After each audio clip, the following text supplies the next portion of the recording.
बोला।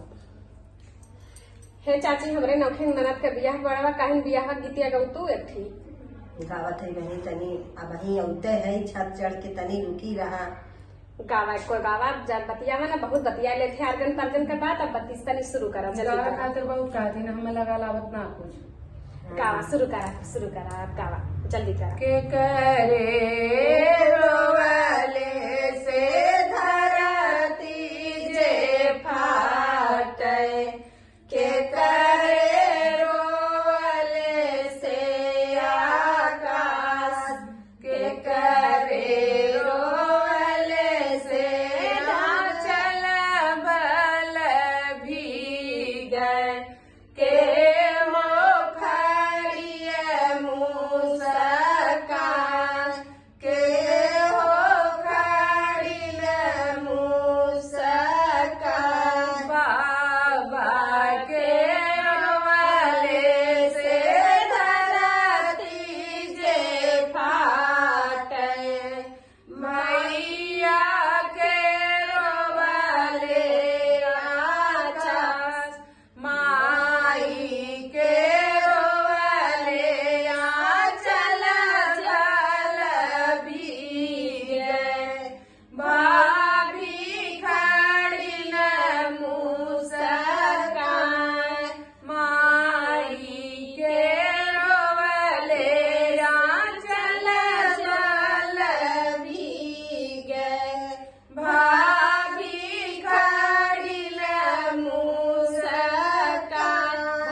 हम हमेशा बदनाम में रहा थी तो भगवान जाना था के करे रोवले से